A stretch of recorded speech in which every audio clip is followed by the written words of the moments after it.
Big win last time out for you, man. So how did it feel to get that under your belt? Felt great, you know. Fabricio, a great grappler, and it's a big test. You know, I was coming off 2 losses, so it was obviously a must-win fight. And then now coming into this one, I feel like I'm kind of in the same spot, a must-win, high-level grappler, and to achieve my goals and my expectation is to come out and win this fight. Talk about those 2 losses. I mean, does doubt start to creep in a little bit? You start thinking, you know, what am I doing wrong, or do I belong here? What goes through your head? No, I definitely went through some growing pains in those first 2 fights. As the first fight with Magomedov, I tore my LCL in the first round and pulled my hamstring as well. So that was definitely after the fight. You know, I was hurting, had to go right to the hospital and get some pain meds and go back and rehab. So I was out for a long time for that fight. And then the Beneil fight, I felt great going into the fight, and I was in the best shape I've ever been in at the time. And I ended up having some health problems during the fight with my chest. My chest was hurting the morning of the fight. I always hit mitts, and about 3-minute rounds, I couldn't breathe. And I was telling my coaches, I'm like, you know, something feels off, and they're just like, you know, it's just those morning after getting all hydrated and all that stuff. So then in the back before the fight, same thing, the chest is hurting, and we're just like, hey, just forget all the doubts. And so that was a big thing. And then after the fight, my aunt messaged me randomly after having talked to her for about 2 years, and I didn't even know she was watching my fights. And she messaged me saying that acid reflux runs in our family, and told me there's pills to start taking. And then it made sense to me because I was eating Tums like crazy every fight week, and leading up to the fight I was always eating Tums, and I was just wondering, I never knew really what it was. I was just doing it. And so for the Fabricio fight, I started taking those pills. My cut, I felt great, even though I ended up having to drop a lot more weight because I only had 3.5 weeks to prepare for that fight.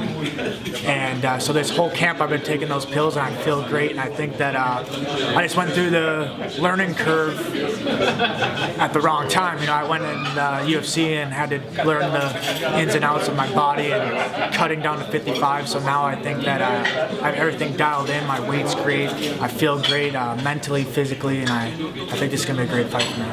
What a weird thing, out of all the things that can go wrong in a training camp and an MMA fight, acid reflux and a medicine for that is the key to you being healthy. Do you feel the difference? Oh no, 100%. It's I really think it could have saved my career, and I don't know if I would have ever figured it out after unless she messaged me. And it's just a blessing that she reached out after not talking to her for a couple of years, like I said, and just I didn't even know she was watching my fights, and all of a sudden randomly she Facebooks me, and that so far has been the key, I think.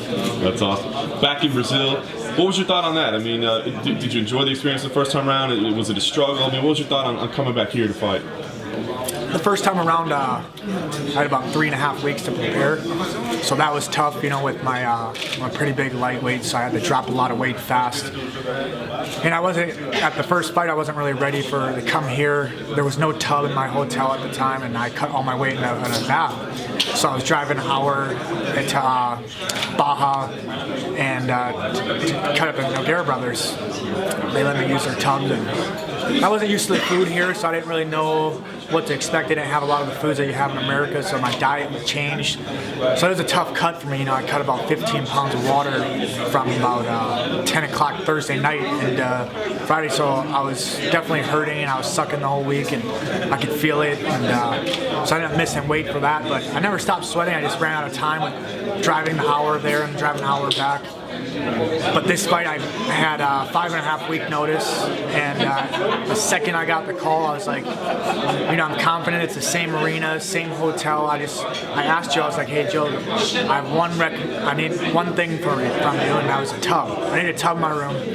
And he said, you know, I can't put it in the contract, but I'm gonna take care of you and make sure you have a tub. So he came through, he's a man of his word, and so I have a tub, and my weight's phenomenal. The easiest cut I'll have since, because that 5.5 week notice, I haven't eaten one bad thing, which is definitely shocking. I'm usually, you know, have a couple cheat meals here and there, and then 3 weeks out, I'll cut everything out. But the second I got the call, I cut everything out, and I've been strict dieting since then, and I feel great. My body, been hitting mitts every single day this week, and I usually don't do much fight week because I'm feeling so down and tired and weak. But so far, I felt great. That's awesome. Talk about the matchup itself. What do you think about Leo? You said earlier, a high-level grappler. Is he just that? I mean, is he one-dimensional? What do you think about him as a fighter?